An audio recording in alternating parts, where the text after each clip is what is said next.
हरे कृष्णा। चौथा अध्याय और 12वां श्लोक श्रवण करते हैं। कांक्षतः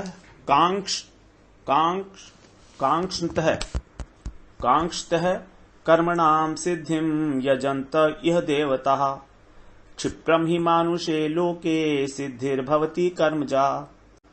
कांक्षतः आकांक्षा शब्द है ना, आकांक्षा उसी से बना है ये। कांक्षतः तो अ की आवाज आती है 2 बार इसमें। कांक्षतः कर्मणाम सिद्धिम यजंत इह देवताः क्षिप्रम हि मानुषे लोके सिद्धिर्भवति कर्मजा। अब भगवान ने इससे पहले श्लोक में कहा था कि जो मेरा जिस भाव से भजन करता है मैं उसको उसी भाव से स्वीकार करता हूं। मतलब भगवान की प्राप्ति बड़ी सरल है। भगवान को श्रद्धा पूर्वक भजन करो तो भगवान जो है हमको स्वीकार करेंगे। लेकिन तो भी लोग भगवान का आश्रय नहीं लेते। इसका क्या कारण है? क्या कारण है इसका? वो यहां पर भगवान बता रहे हैं। क्यों? क्योंकि उनकी भोगों को प्राप्त करने की इच्छा है। जो भी वो कार्य करते हैं वो उसका फल को प्राप्त करके भोग करना चाहते हैं। तो कांक्षतः कर्मणाम सिद्धिम, कर्मणाम का मतलब है कर्मों की, सिद्धि माने फल। तो कर्म का फल, कांक्षतः माने चाहने वाले। तो जो कर्मों का फल चाहने वाले मनुष्य हैं वे क्या करते हैं? यजंत इह माने इस संसार में, इस मनुष्य लोक में यजंत देवता, अनेक अनेक प्रकार के जो देवी देवता हैं उनका भजन करते हैं, उनका पूजन करते हैं। यजंत, यहां पर भजंत नहीं कहा, यजंत कहा, क्योंकि भजन हमेशा भगवान का ही किया जाता है और पूजा जो है देवी देवताओं की जाती है। तो यजंती का मतलब होता है पूजा करना। तो यहां पर उनको बोला भगवान ने, जिन लोगों को अपने कर्म के फलों में आसक्ति है, उसका फल चाहते हैं, वो लोग अन्य देवी देवताओं की पूजा करते हैं भगवान को छोड़कर। क्योंकि भगवान कभी कभी ऐसा भी है कि वो जो काम हम कर रहे हैं उसका फल ना भी दें, क्योंकि भगवान हमारे हितैषी भी तो है ना। साथ में भगवान हमारे हितैषी भी हैं, पिता के समान हैं। और देवता जो है वो दुकानदार के समान है। अब अगर दुकानदार पैसे लेगा तो वस्तु भी देगा, लेकिन पिता जो है वो, उसको दोनों अधिकार हैं, उसको दोनों अधिकार हैं। वो बिना पैसे लिए भी दे सकते हैं और पैसे लेकर भी दे सकते हैं, और पैसे लेकर ना भी दे सकते हैं। तो भगवान कई बार उन लोगों को नहीं भी देते हैं। और भगवान जो है, कहा कि भाव, भगवान को जो किया जाता है उसमें भाव की प्रधानता ज्यादा है, जबकि देवताओं के लिए कर्म की प्रधानता है। तो इसीलिए बोला जिनको कर्मों के फल की प्राप्ति चाहिए बहुत शीघ्र, क्षिप्रम ही मानुषे लोके सिद्धिर्भवति कर्मजा। कर्मजा का मतलब कर्म से उत्पन्न वाली जो सिद्धि है, मतलब जो फल है, वो उनको अतिशीघ्र मिलता है। इस मनुष्य लोक के अंदर उन लोगों को क्षिप्रम माने जल्दी, शीघ्र। हो सकता है भगवान डिले कर दें, इसीलिए भगवान के अंदर लोगों की रुचि नहीं होती है। क्योंकि जिन लोगों को विषयों की इच्छा है, जो भोग करना चाहते हैं संसार के, वो देवी देवताओं की तो पूजा करेंगे लेकिन भगवान की नहीं करेंगे। तो इस प्रकार से इसके अंदर भगवान ने कहा कि वो लोग जो है मेरी पूजा नहीं करते। और इसी को आगे भगवान ने कहा है, आगे अध्याय में बोलेंगे कि भगवान की ये वाली जो पूजा है ये अविधि पूर्वक है पूजा, अर्थात ये विधि नहीं है। विधि का मतलब है उस कर्म का जो वास्तविक फल मिलना चाहिए था उन्हें वो नहीं मिलेगा, उसका गौण फल मिलेगा। अगर भजन कर रहे हैं मान लीजिए किसी देवी देवता का, तो भक्ति या मुक्ति नहीं दे सकते। वो एक केवल जगत के पदार्थों को ही दे सकते हैं, भोगों को ही दे सकते हैं।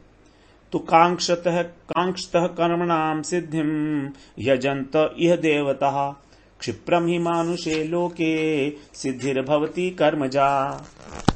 हरे कृष्णा। चौथा अध्याय 13वां श्लोक श्रवण करते हैं। चातुर्वर्ण्यं मया सृष्टं गुणकर्म विभागशः तस्य कर्तारम अपि माम विद्य कर्तारम अव्ययम। यहां पर दूसरी लाइन में बहुत संधि विच्छेद है। चातुर्वर्ण्यम मया सृष्टम गुण कर्म विभागशः तस्य कर्तारम अपि, तस्य कर्तारम अपि माम विद्धि अकर्तारम अव्ययम। विद्धि अकर्तारम अव्ययम।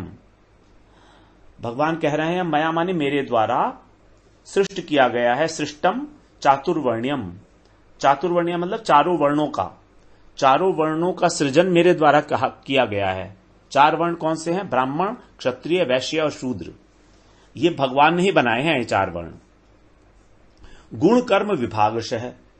व्यक्ति के गुण और कर्मों के अनुसार, गुण और कर्म के विभाग के अनुसार मतलब स्वभाव के अनुसार। जिसका जैसा स्वभाव है, अगर किसी का स्वभाव सात्विक है तो उसको बनाया गया ब्राह्मण। अगर उस सात्विक के साथ और राजसिक भी है और राजसिक अधिक है और सात्विक कम है तो फिर बनाया गया उसको क्षत्रिय। उसी प्रकार राजसिक और तामसिक, अगर राजसिक ज्यादा और तामसिक कम है तो बना दिया वैश्य, और अगर तामसिक अधिक और राजसिक कम है तो बना दिया उसको शूद्र। इस प्रकार से, और ब्राह्मण के लिए सात्विक अधिक है और राजसिक कम है। तो इस प्रकार से चार वर्णों की सृष्टि की है भगवान ने प्रकृति के तीन गुणों के अनुसार, जो उनके स्वभाव में होते हैं गुण। और उसी प्रकार का उनके लिए कर्म निर्धारित किया गया है शास्त्रों में कि ब्राह्मण के ये कर्म है, क्षत्रिय के ये कर्म है, वैश्य के ये कर्म है और शूद्र के लिए कर्म है। तो गुण और कर्म के अनुसार ही चारों वर्णों का निर्माण किया गया भगवान ने। अब भगवान ने किया, भगवान कह रहे हैं मया सृष्टम, लेकिन आगे क्या बता रहे हैं? तस्य कर्तारम। तस्य माने उसका, अर्थात इस सृष्टि का रचना करके भी, कर्तारम अपि कर्ता होने पर भी, मैं उसका कर्ता हूं, तो कर्ता होने पर भी विद्धि। विद्धि माने तुम जानो। क्या जानो? अकर्तारम, मुझको अकर्ता जानो। विद्धि अकर्तारम अव्ययम, कि मैं अविनाशी हूं और अकर्ता हूं। अर्थात मुझ परमात्मा को, अव्यय को तुम अकर्ता ही जानो। यद्यपि मैं करता हूं तो भी, क्योंकि भगवान स्वयं को कर्ता नहीं मानते। भगवान के ये कहने का अर्थ यह है कि यदि हम लोग अपने कर्म जो हम करते हैं, अगर हम भी अपने कर्तापन का अभिमान को छोड़ दें तो हम कर्म योग में आगे चल सकते हैं। कर्म योग का यही है रहस्य कि कर्तापन के अभिमान को छोड़ना, कि मैंने ये कार्य किया। तो भगवान क्योंकि स्वयं कह रहे हैं कि मैं भी अकर्ता हूं, तो हमको एक प्रेरणा दे रहे हैं कि तुम भी मेरी तरह कर्ता बनो। क्योंकि इससे पहले कहा आए हैं कि सभी लोग मेरे रास्ते का अनुसरण करते हैं जिस पर मैं चलूंगा। तो भगवान ने कह दिया कि देखो मैंने बनाया, लेकिन तो भी मैं अकर्ता मानता हूं अपने को। अब अकर्ता क्यों मानता हूं, इसको आगे भगवान 14वें श्लोक में बताएंगे, जो हम कल श्रवण करेंगे। तो यहां पर क्या बताया? चातुर्वर्ण्यम मया सृष्टम गुण कर्म विभागशः तस्य कर्तारम अपि माम विद्य कर्तारम अव्ययम। तो दोनों श्लोक जो हैं अभी एक साथ दिए जा रहे हैं, लेकिन आप 14वां जो श्लोक है वो कल को याद करेंगे। हरे कृष्ण हरे कृष्ण। चौथा अध्याय और 14वां श्लोक श्रवण करते हैं। न माम कर्माणि लिम्पन्ति न मे कर्म फले स्पृहा इति माम योऽभिजानाति कर्मभिर्न स बध्यते। न माम कर्माणि लिम्पन्ति न मे कर्म फले स्पृहा इति माम यो अभिजानाति कर्मभिर्न। कर्म भी आगे जो विसर्ग थे वो न के ऊपर र बन गया, तो कर्मभिर्न स बध्यते। तो यहां पर एक साथ पढ़ेंगे इसको, कर्मभिर्न इति माम यो विजानाति कर्मभिर्न स बध्यते। तो भगवान यहां पर अब कारण बता रहे हैं कि भगवान अकर्ता क्यों है। उन्होंने चतुर्वर्णियों की सृष्टि की, चारों वर्णों की, लेकिन तो भी स्वयं को अकर्ता बताने का कारण क्या है उनका? न माम कर्माणि लिम्पन्ति, क्योंकि मैं कर्म में लिप्त नहीं होता, आसक्त नहीं हूं। अर्थात कर्म करने के बाद जो कर्म के फल की इच्छा है वो मैं नहीं करता। हम लोग कर्म में तो नहीं लिप्त होते, कर्म के फल में लिप्त हो जाते हैं। कि मुझको ये क्या फल मिलेगा, उसी के बारे में सोचते रहते हैं। तो भगवान कह रहे हैं कि इसका जो कर्म है वो फल या कर्म मेरे को लिप्त नहीं करता, मैं उसमें लिप्त नहीं होता। न मे कर्म फले स्पृहा, स्पृहा का ये अगली वाली लाइन में बताया कि न मे कर्म फले, और कर्म के फल में मेरी स्पृहा नहीं है, आसक्ति नहीं है। तो ना तो भगवान कर्म से लिप्त होते हैं और ना ही उनको फल में आसक्ति है, दोनों बातें। तो कर्म योग के लिए यही हमने बात करी थी सबसे पहले, कर्मण्येवाधिकारस्ते मा फलेषु कदाचन, कि ना तो तेरी कर्म में आसक्ति हो और ना कर्म के फल में आसक्ति हो। तो यही भगवान कह रहे हैं कि ना तो मैं कर्म में आसक्त होता हूं और ना मैं कर्म के फल में आसक्त होता हूं। तो ये हमारे लिए एक प्रेरणा है कि हमें भी इसी प्रकार से आसक्त नहीं होना चाहिए, तभी कर्मयोग का पालन होगा।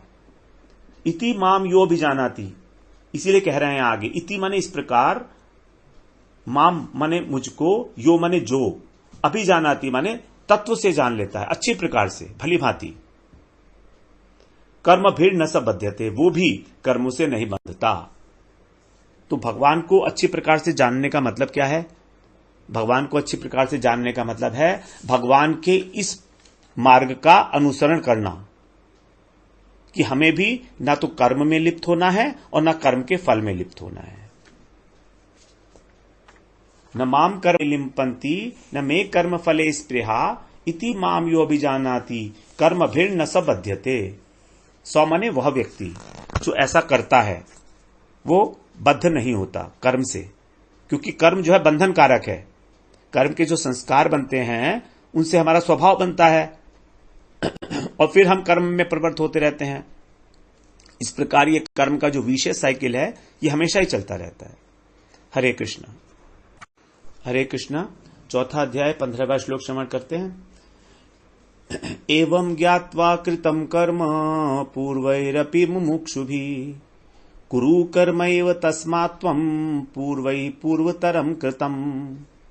एवं ज्ञात्वा कृतं कर्म पूर्वैरपि, पूर्वै प्लस अपि, तो इसको मिला के हो गया पूर्वैरपि, पूर्वैरपि मुमुक्षुभिः कुरु कर्मैव तस्मात् त्वं, कुरु कर्म प्लस एव, तो कर्मई प्लस एव, कुरु कर्मैव तस्मात् त्वं पूर्वै पूर्वतरम कृतम। तो यहां पर पहले भगवान ने बताया कि मैं जो है ना तो कर्म में लिप्त होता हूं और ना ही कर्म के फल में।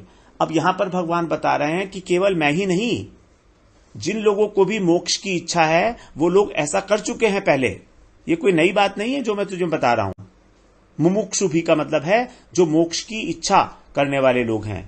पूर्वई माने पूर्व काल में, अपि माने भी, तो पूर्व काल में मोक्ष की इच्छा प्राप्त करने, मोक्ष की इच्छा करने वाले में जो व्यक्ति हैं उन्होंने भी एवं ज्ञात्वा, इस प्रकार जानकर, क्या जानकर कि हमें कर्म में और कर्म के फल में आसक्ति नहीं होनी चाहिए, ये जानकर कृतम कर्म, कर्म किए हैं।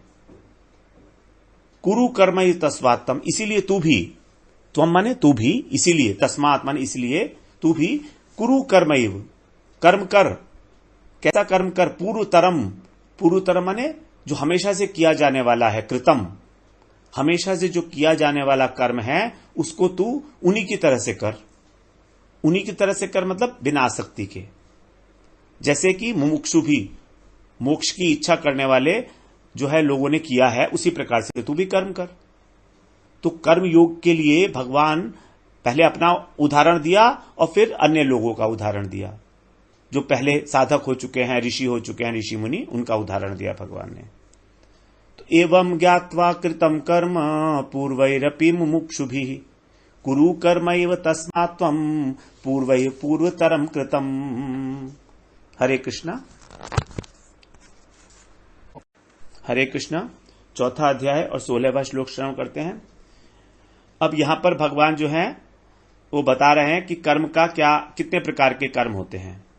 किम कर्म किम अकर्मेति कवयो अप्यत्र मोहिताः तत्ते कर्म प्रवक्ष्यामि यत् ज्ञात्वा मोक्ष्यते अशुभात्। किम कर्म किम अकर्मेति कवयो अपि अत्र मोहिताः तत्ते कर्म प्रवक्ष्यामि यत ज्ञात्वा, यज ज्ञात्वा है ना यहां पर, यत ज्ञात्वा मोक्ष से अशुभात। किम कर्म किम अकर्मेति कवयो अप्यत्र मोहितः तत्ते कर्म प्रवक्ष्यामि यत ज्ञात्वा मोक्ष से अशुभात। किम कर्म अर्थात कर्म क्या है, किम अकर्मेति अर्थात अकर्म क्या है, इस विषय में कवियों, कवियों माने जो विद्वान लोग हैं, अपि माने भी, अत्र माने इस विषय में, इस विषय में विद्वान लोग भी मोहित हो जाते हैं, अर्थात जान नहीं पाते हैं कि कर्म का तत्व क्या है। इसीलिए तत्ते, तत्ते माने, तत्व माने वह जो सीक्रेट है, जो तत्व है, वो ते माने तुझको, प्रवक्ष्यामि मैं भली भांति अच्छे प्रकार से कहूंगा, तत् ते कर्म प्रवक्ष्यामि इसलिए मैं उस कर्म के तत्व को तुझे अच्छे प्रकार से समझाऊंगा, बताऊंगा। यत ज्ञात्वा जिसको जानकर मोक्ष से अशुभात, तो इस अशुभ से मुक्त हो जाएगा। अशुभ क्या है, संसार, जो सुख दुखमय संसार है यही है अशुभ। संसार में आना कोई शुभ नहीं है, अशुभ ही है, क्योंकि यहां पर सुख और दुख मिलते हैं और फंसे रह जाते हैं कर्म के चक्कर में। तो यहां पर भगवान अब कर्म का तत्व बताएंगे कि कर्म क्या है और अकर्म क्या है। तो इस श्लोक से अब भगवान कर्म के तत्व की व्याख्या शुरू करने वाले हैं। तो यहां पर बताया भगवान ने, किम कर्म किम अकर्मेति कवयो अप्यत्र मोहितः तत्ते कर्म प्रवक्ष्यामि यत ज्ञात्वा मोक्ष से अशुभात। हरे कृष्णा। हरे कृष्णा। चौथा अध्याय और 17वां श्लोक श्रवण करते हैं, जिसमें भगवान अब अर्जुन को प्रेरणा दे रहे हैं कि तुम्हें कर्मों का तत्व जानना चाहिए। इससे पहले भगवान ने बताया कि 3 प्रकार के कर्म होते हैं, कर्म, अकर्म और विकर्म। तो अब यहां पर प्रेरणा दे रहे हैं भगवान कि तीनों प्रकार के जो कर्म हैं इसको जानना चाहिए तुमको। तो क्या बता रहे हैं, कर्मणो हि अपि बोधव्यम बोधव्यम च विकर्मणः अकर्मणस्य बोधव्यम गहना कर्मणो गति। कर्मणो हि अपि बोधव्यम बोधव्यम च विकर्मणः अकर्मणस्य बोधव्यम गहना कर्मणो गति। कर्मणो, कर्मणः कर्मों का जो तत्व है वो कैसा है, अपि माने भी, बोधव्यम जानना चाहिए, और बोधव्यम च विकर्मण है, और विकर्म का तत्व भी जानना चाहिए। इसके अतिरिक्त अकर्मणस्य बोधव्यम, और अकर्म का तत्व भी जानना चाहिए, क्योंकि गहना कर्मणो गति, कर्म की गति बड़ी गहन है। तो यहां पर भगवान ने कहा कि हमको कर्म तत्व को अवश्य रूप से जानना चाहिए। गति क्या है उसकी, कर्म का फल। कर्म की गति मतलब कर्म का फल। हम कोई कार्य करते हैं, हमें ये पता नहीं होता कि इस कर्म का कैसा फल मिलेगा। अगर हमें पता हो कि इस फल कर्म का ये वाला इस तरह का फल मिलेगा जो हमारे ठीक नहीं है हमारे लिए, तो हम वो कार्य क्यों करेंगे। इसीलिए कर्म को जानना बहुत आवश्यक है। तो कर्म यहां भगवान ने 3 प्रकार के बताए, पहले कर्म, अकर्म और विकर्म। विकर्म क्या है, विपरीत कर्म, जो शास्त्रों में कही गई है बात वर्णाश्रम धर्म के अनुसार। वर्णाश्रम धर्म क्या है, स्वभाव और जन्म के अनुसार शास्त्रों में 4 प्रकार के वर्ण और 4 प्रकार के आश्रमों के व्यक्तियों के लिए जो अलग अलग प्रकार के कर्तव्य निर्धारित किए गए हैं, उसी को बोलते हैं वर्णाश्रम धर्म। तो वर्णाश्रम धर्म में जिस व्यक्ति के लिए जो कार्य निर्धारित किया गया है उसको ना करके उसका विपरीत करना, यह है विकर्म। तो विकर्म का तो फल मिलेगा पाप, क्योंकि ये तो शास्त्र निषिद्ध कर्म है। जैसे हिंसा करना, मारपीट करना, चोरी करना, गाली देना, समाज के अंदर उच्छृंखलता फैलाना, ये सारी चीजें विकल्प हैं, विकर्म है। तो ये तो करना ही नहीं है, ये तो त्याज्य है। फिर दूसरा होता है अकर्म। अकर्म का मतलब है शास्त्रों में जो कहा गया है वो ना करना और उसके विपरीत भी ना करना। शास्त्रों में जिस बात के लिए कहा गया है वो तो नहीं कर रहे हैं और उसका विपरीत कार्य भी नहीं कर रहे हैं। अब विपरीत कार्य नहीं कर रहे हैं तो भी क्योंकि अपने कर्तव्य का पालन नहीं कर रहे हैं, इसलिए इसका पाप लगेगा, अकर्म का भी। तो ये अकर्म की एक साधारण सी परिभाषा है। वैसे अकर्म जो है एक अवस्था है, एक अवस्था विशेष का नाम है अकर्म, जो कर्म योग के अंदर, ज्ञान योग के अंदर और भक्ति योग के अंदर अलग अलग प्रकार से निष्पादित होती है। तो उसको हम लोग अगली बार श्रवण करेंगे अगले श्लोक में। तो यहां पर अकर्म का मतलब है सामान्य रूप से कि शास्त्रों के अंदर जो कहा गया है कर्तव्य उसको ना करना और विपरीत भी ना करना, तो इसका हमको दोष लगेगा, हमको पाप लगेगा। और कर्म, कर्म क्या है? जो शास्त्रों में कहे गए कर्म है, शास्त्रों में जो कहे गए कर्म है वर्ण और आश्रम के अनुसार, वही कर्म यहां पर लेने होंगे हमको। तो कर्म, अकर्म और विकर्म, ये 3 प्रकार का भेद हमको बताया गया है। और शास्त्रों में जो कर्म है वो भी 3 प्रकार के बताए गए हैं। शास्त्रों में जो कर्म बताए गए हैं वो भी 3 प्रकार के हैं। पहले वाले को हम ले लेते हैं कर्म, नित्य कर्म, नैमित्तिक कर्म और काम्य कर्म। नित्य कर्म, नैमित्तिक कर्म और काम्य कर्म। नित्य कर्म में वो कर्म आएंगे जो संध्या वंदन इत्यादि।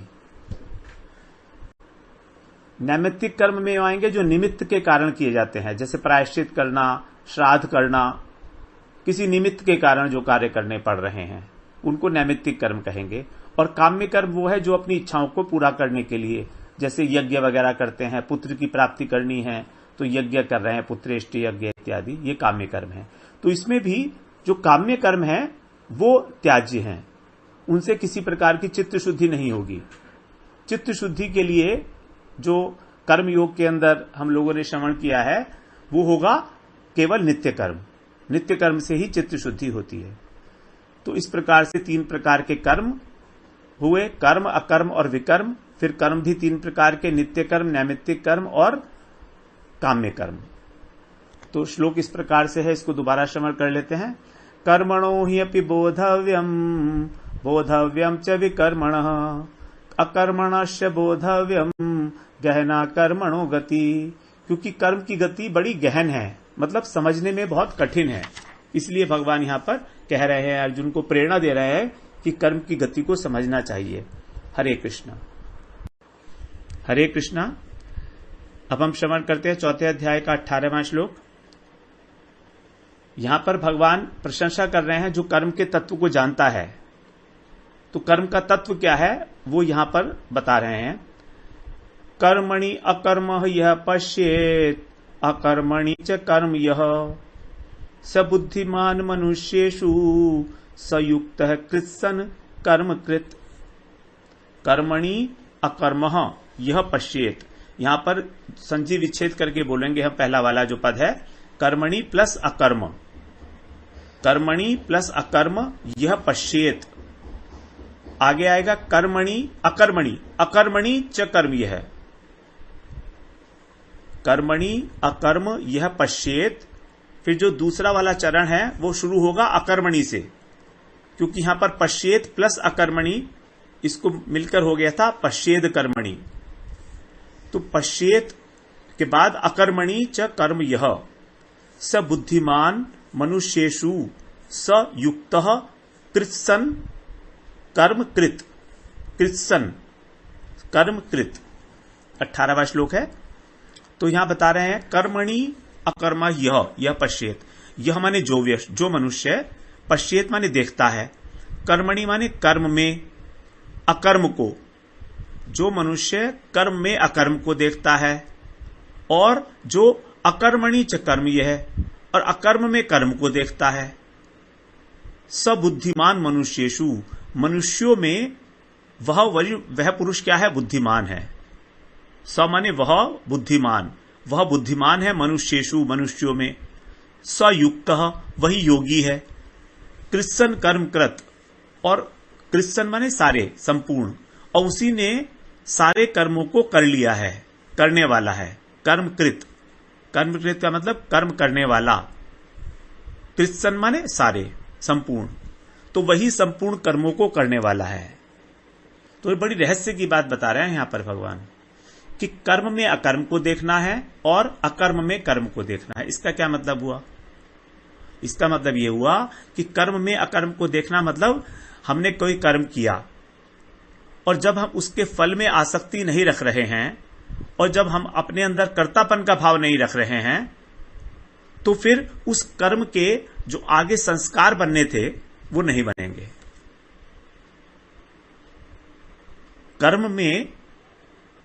कर्म के दो फल होते हैं, एक तो तत्कालिक फल, इमीडिएट, उसका फल कर्म अपना फल देके नाश हो जाता है, लेकिन कर्म का एक संस्कार बन जाता है हमारे चित्त के अंदर। उस चित्त का संस्कार बनने का कारण है हमारी आसक्ति फल के अंदर और हमारा कर्तापन का अहंकार। इन दोनों के कारण हमारा संस्कार बन जाता है हमारे चित्त में, जो आगे कैरी फॉरवर्ड होता है अनेक अनेक जन्मों तक। अब ये संस्कार जो है हमको दोबारा से कर्म में प्रवृत्त करेगा। तो अब यहां पर कह रहे हैं जो कर्म करते हुए भी उसमें अकर्म को देखता है, मतलब वो कर्म करते हुए भी ना तो आसक्त होता है और ना ही उसके अंदर कर्तापन का भाव होता है।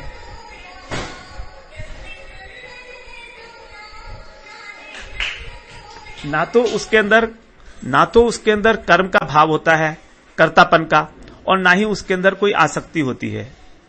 तो उसका मतलब ये हुआ कि मानो उसने कर्म किया ही नहीं। तो ये हो गई अकर्म की अवस्था। कर्म किया गया लेकिन वो अवस्था अकर्म किसी हो गई, क्योंकि उसमें ना तो उसका संस्कार ही नहीं बना आगे। जब तो कर्म का जो बीज था वो बीज जो है खत्म हो गया, इसलिए उसको अकर्म बोल दिया गया। तो जो कर्म में अकर्म को देखता है, अर्थात कर्म के अंदर ना तो आसक्त होता है और ना ही कर्तापन का अभिमान रखता है, उसको कहा गया है कि उस व्यक्ति को कि वही है बुद्धिमान। और फिर आगे बता रहे हैं अकर्मणी च कर्म, यह है, और अकर्म में कर्म को देख रहा है। मतलब अगर यहां पर अकर्म का मतलब अलग है, यहां पर अकर्म का मतलब है जो पहला वाला अकर्म बताया था, जो आलस्य के कारण, निद्रा प्रमाद के कारण अपने धर्म को नहीं निभा रहा है, अपना वर्णाश्रम धर्म का पालन नहीं कर रहा है, वो है अकर्म। तो उस पालन करने में भी कर्म को देख रहा है। मतलब कर्म को देखने का मतलब है कि उस अकर्म में भी उसके आगे आने वाले समय में संस्कार बनेंगे। अगर कोई व्यक्ति काम ही ना करे जो उसका कर्तव्य है, तो क्या उसके आगे संस्कार नहीं बनेंगे? बनेंगे, तमोगुणी संस्कार बनेंगे उसके। तो इस प्रकार से अकर्म में कर्म को देखने का मतलब है कि उस अकर्म के अंदर भी, अर्थात अपने कर्तव्य का पालन न करने में भी उसके आगे कर्म बनेगा, मतलब संस्कार बन रहे हैं, और भी निकृष्ट संस्कार बन रहे हैं उसके, जो उसको और नीचे ले जाएंगे पतन में। तो इस प्रकार वही व्यक्ति बुद्धिमान है और वही व्यक्ति योगी है। यहां पर कर्म योगी के विषय में बताया है कि वही व्यक्ति कर्मयोगी है और वही कृत्सन कर्मकृत, मानो उसी ने सारे काम कर लिए हैं। मतलब उसने अपने कर्तव्य कर्म का जो वर्णाश्रम धर्म में लिखा हुआ था, वो सारे कर्तव्य कर्म उसने निभा लिए हैं और वो कृतकृत्य हो गया है। कर्म करके भी कर्म के अंदर लिप्त ना होना, यही है सबसे बड़ा कौशल। योग्य है कर्मसु कौशलम, जो भगवान ने दूसरे अध्याय में बताया था, कुशलता। तो वही व्यक्ति जो है कृतकृत्य हो गया। जब वो कर्मयोगी बन गया तो कृतकृत्य हो गया। यही है कृतकृत्य होना। तो क्या बताया यहां पर? कर्मणि अकर्म यह पश्येत अकर्मणि च कर्म यह सबुद्धिमान मनुष्येषु संयुक्त कृत्सन कर्म कृत। हरे कृष्णा। हरे कृष्णा। चौथा अध्याय और 19वां श्लोक श्रवण करते हैं। यस्य सर्वे समारंभा काम संकल्प वर्जितः ज्ञानाग्निदग्ध कर्माणम तमाहु पंडितम बुधा। यस्य सर्वे समारंभा काम संकल्प वर्जितः ज्ञानाग्नि दग्ध कर्माणम तमाहु पंडितम बुधा। यस्य माने जिसके, सर्वे माने सभी, संपूर्ण, समारंभा माने कार्य करने का जो आरंभ है, वो जब कार्य किया जाता है तो उसको बोले समारंभा। काम संकल्प वर्जिता, कामनाओं से और संकल्प से रहित है। यानी जो व्यक्ति काम आरंभ कर रहा है बिना किसी कामना के और बिना किसी संकल्प के,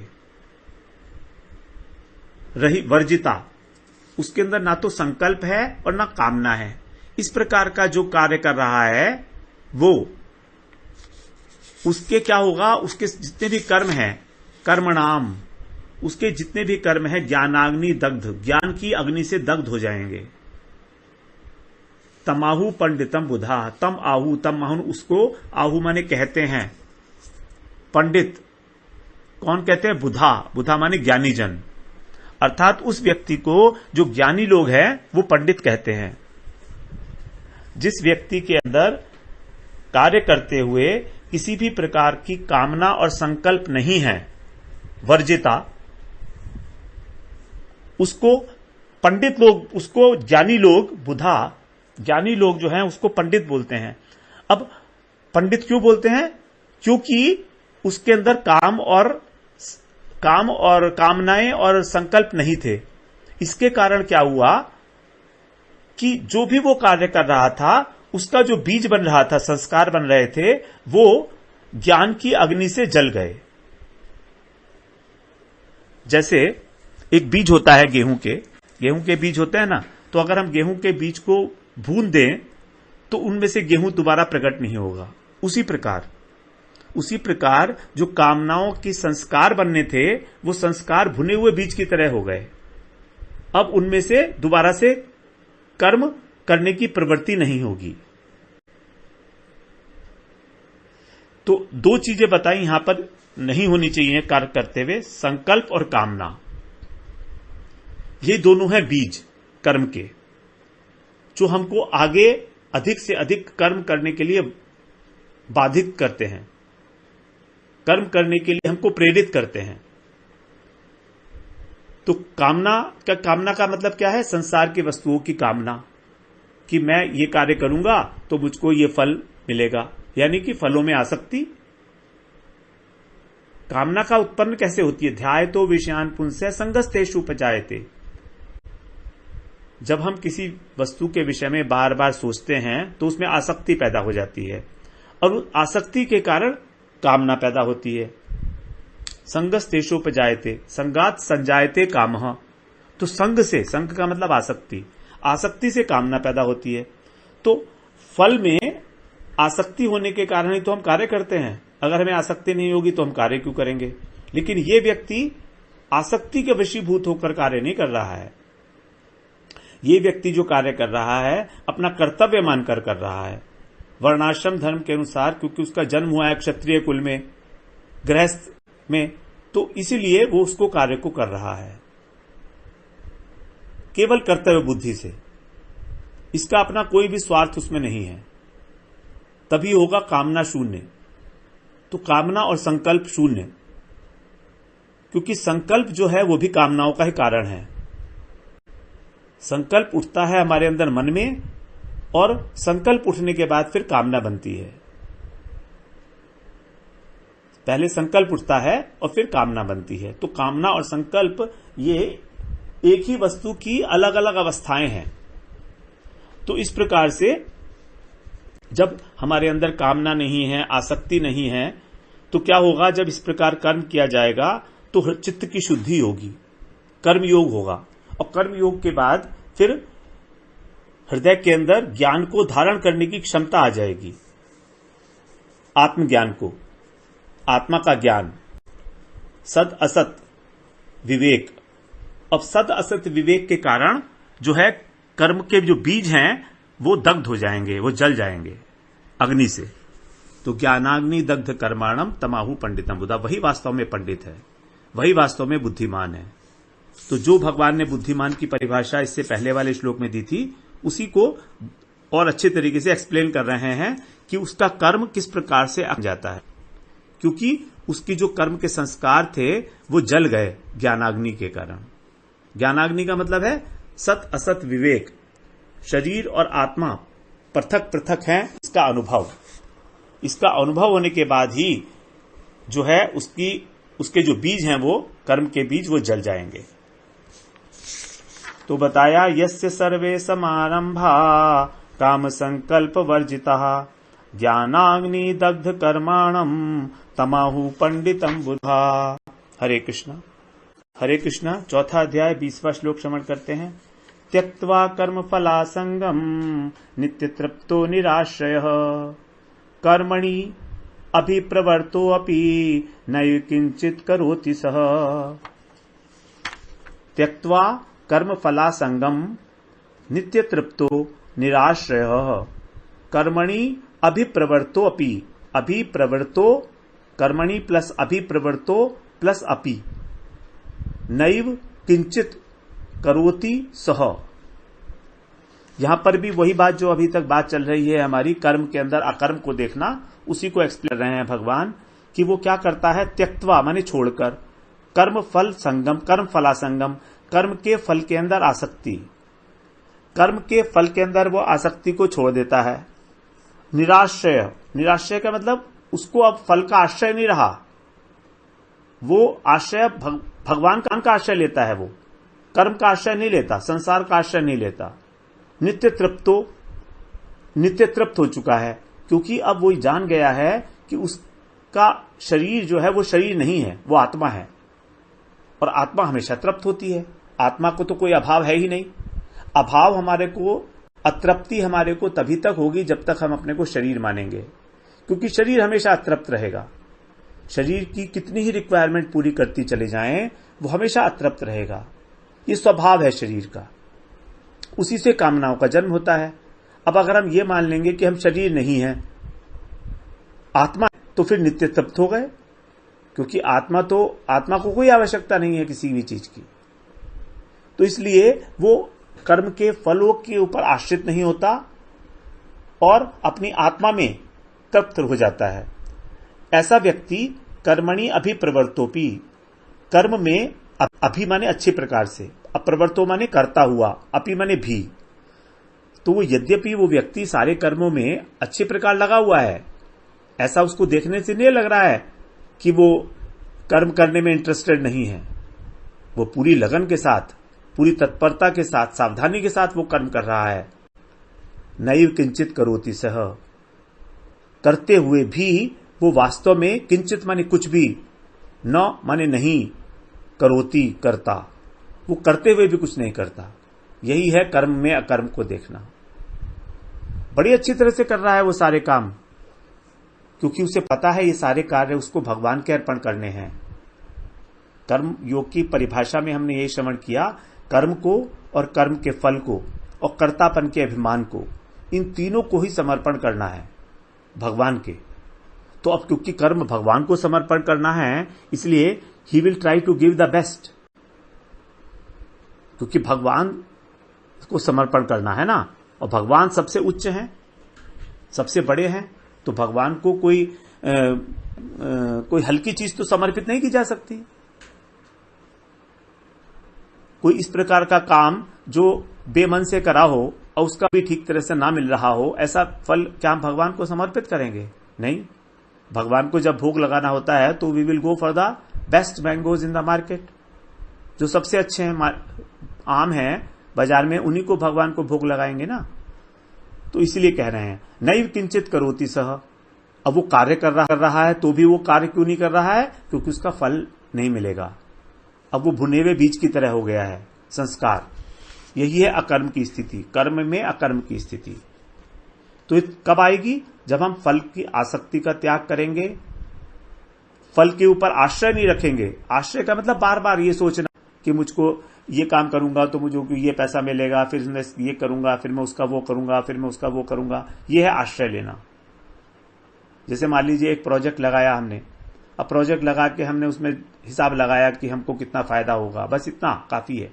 अब वो इतना फायदा होगा तो उसमें से इतने पैसे मैं यहां खर्च करूंगा, इतने मैं घूमने जाऊंगा, इतने ये करूंगा। ये है आश्रय लेना। प्लानिंग इज नॉट बैड, है ना, but how to invest it further and how to enjoy it, that is called आश्रय लेना। तो उसमें आश्रय नहीं लेगा वो कर्म के फल का, और नित्य तृप्त है। अब क्योंकि वो समझ गया है कि वो शरीर नहीं है, आत्मा है, इसलिए उसकी तृप्ति का कारण बन गया है। तो इस प्रकार का व्यक्ति कर्म करते हुए भी अकर्मा ही है। त्यक्त्वा कर्म फलासंगम नित्य तृप्तो निराश्रय कर्मणि अभिप्रवर्तोऽपि नैव किंचित करोति सः। हरे कृष्णा। हरे कृष्णा। चौथा अध्याय और 21वां श्लोक श्रवण करते हैं। अब इस श्लोक में भगवान ने, अभी तक तो कर्मयोग की बात चल रही थी, अब इस श्लोक में भगवान ने बिल्कुल जो कुछ भी नहीं करता ज्ञान योगी की बात यहां पर की है। तो ये जो श्लोक है, इस श्लोक से ही 5वें अध्याय का श्री गणेश हुआ है। जो 5वें अध्याय में अर्जुन ने प्रश्न पूछा कि कर्म संन्यास, तो कर्म संन्यास की जो बात आई अर्जुन के मन में, वो इस 21वें श्लोक से ही आई थी। इसलिए इसको हम अब श्रवण करते हैं। निराशीयत चित्तात्मा त्यक्त सर्व परिग्रह शारीरम केवलम कर्म कुर्वन्नाप्नोति किल विषम। अर्जुन का आग्रह है कि वो ज्ञान मार्ग का अवलंबन करे और भयंकर युद्ध को छोड़ दे। अर्जुन ऐसा ही चाह रहा है अपने लिए, लेकिन भगवान इस बात को बिल्कुल स्वीकार नहीं कर रहे हैं। तो यहां पर इस श्लोक से अर्जुन ने जो अपनी भावना थी उसको थोड़ा सा उसने देखा कि हां, ये वाला श्लोक इंपॉर्टेंट है। अब इस श्लोक का आश्रय लेकर मैं भगवान से दोबारा प्रार्थना करता हूं कि मुझको ज्ञान योग करने की आज्ञा दे दें और मैं युद्ध ना करूं। तो इसमें जो गुण बताए गए हैं, जो लक्षण बताए गए हैं, वो ज्ञान योगी के बताए हैं। तो ज्ञान योगी कैसा होता है? जो निवृत्ति परायण व्यक्ति है उसके बारे में बताया है। निराशी का मतलब उसको इच्छा नहीं होती, कोई कामना रहित। यत चित्तात्मा का मतलब है जिसने अपने शरीर को, अपने मन को, अपनी बुद्धि को वश में कर लिया है। यह है ज्ञानी का लक्षण मेन। कर्मयोगी जो है मन को और बुद्धि को वश में करने के लिए प्रयत्न नहीं करता, ज्ञानी प्रयत्न करता है। विवेक, वैराग्य, इन सब साधनों का आश्रय लेकर श्रवण, मनन, निधिध्यासन, वो बहुत मेहनत करता है। यत चित्तात्मा त्यक्त सर्व परिग्रह, और जो कुछ भी है उसके पास सब कुछ छोड़ देता है। घर बार मकान जो कुछ भी है सब छोड़ देता है वो। त्यक्त सर्व परिग्रह, सतना भी है। शारीरम केवलम कर्म, केवल शरीर के लिए ही कार्य करता है। कुर्वन, करते हुए भी न आपनोति किल विषम, पाप को प्राप्त नहीं होता। आपनोति माने प्राप्त होना, किल विषम माने पाप। अब क्योंकि वो केवल शरीर की निर्वाह के लिए कार्य कर रहा है, इसलिए उसको पाप क्यों लगेगा? अब ना तो उसके अंदर आसक्ति है, ना उसके अंदर अहंकार है कर्तापन का। सारे उसने जितना भी संसार का संग्रह, भोग प्रवृत्ति थी, वो सब खत्म हो गई है। केवल शरीर मात्र जो है उसको निर्वाह कर रहा है, अर्थात वो ज्ञान योगी है। तो ज्ञान योगी की अवस्था यहां बताई है कि जो त्यागी होते हैं, जो त्याग कर देते हैं।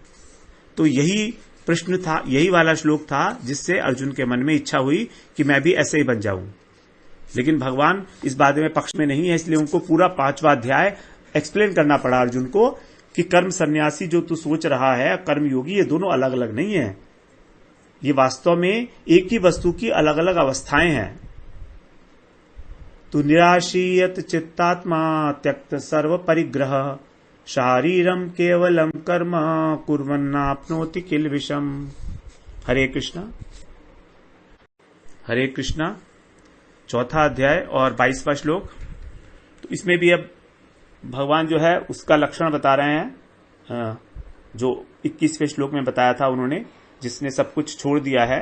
त्यक्त सर्व परिग्रह, अर्थात जो कर्म सन्यासी है। यदृच्छा लाभ संतुष्टो द्वंद्वातीतो विमत्सरः समय सिद्धौ असिद्धौ च कृत्वापि न निबध्यते। यहां पर कर्मयोगी के लक्षण बता रहे हैं एक्चुअली,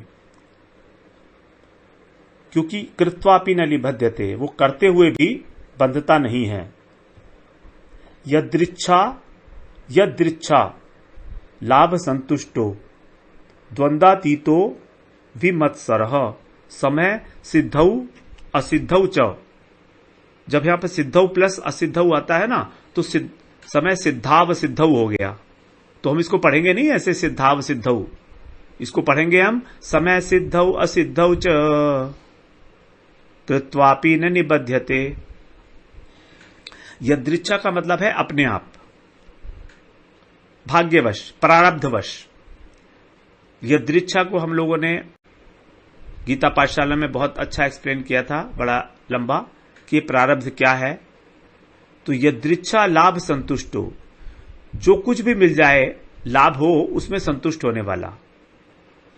द्वंद्वातीतो, द्वंद्व नहीं है उसके अंदर, अब कोई भी सुख और दुख नहीं होता, सुख और दुख की फीलिंग्स अब नहीं होती उसको।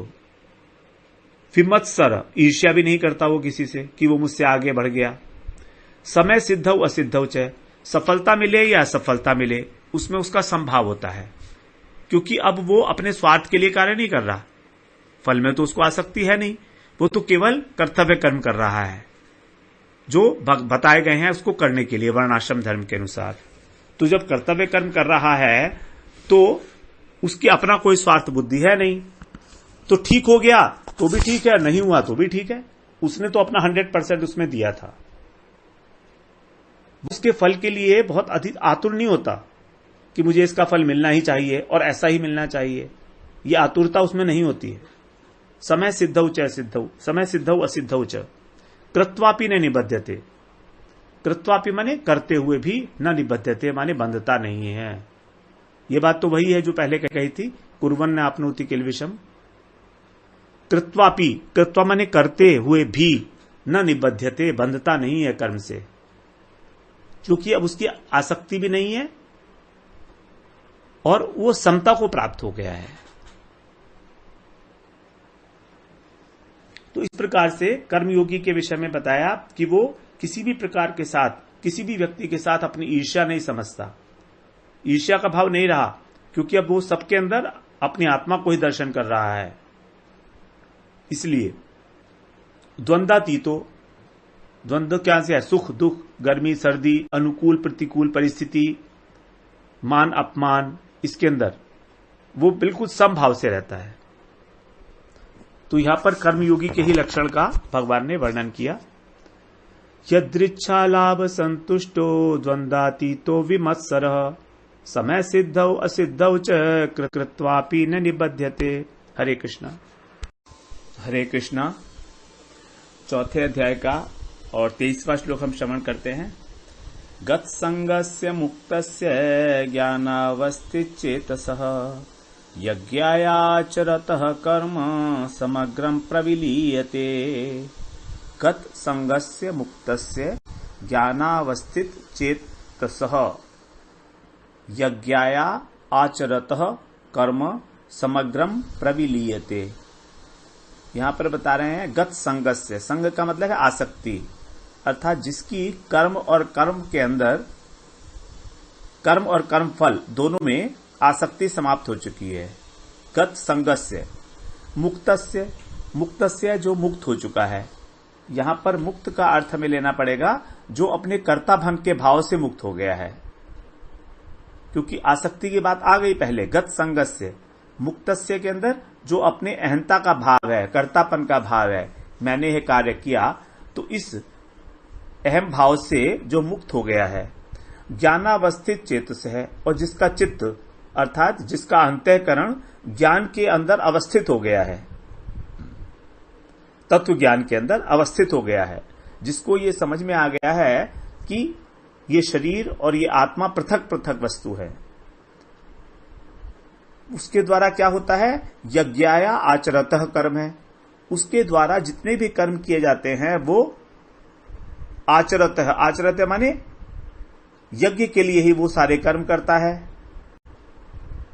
यज्ञाया आचरतः, अब वो फिर भी कर्म कर रहा है, इसका मतलब वो किसके लिए कर रहा है, यज्ञ के लिए। यज्ञ का मतलब विष्णु, यज्ञ पुरुष कौन है, विष्णु है। तो अर्थात वो अब अपने कर्म में, कर्म के फल में आसक्ति से रहित होकर, कर्तापन का त्याग करके, तत्व ज्ञान में स्थित होकर भगवान के लिए ही कर्म कर रहा है। तो भगवान को अर्पण हो गया यहां पर यज्ञाया आचरतः में, तो निष्काम कर्म और भगवत अर्पित हो गया। यज्ञाया आचरतः कर्म समग्रम प्रविलीयते, उसके सारे कर्म प्रविलीयते माने नष्ट हो जाते हैं। कैसे नष्ट हो जाते हैं, क्योंकि अब वो कर्म किसी भी प्रकार का संस्कार उदय नहीं करा सकते, उन कर्म का कोई भी उसको आगे फल नहीं भोगना होगा। यही है कर्म में अकर्म।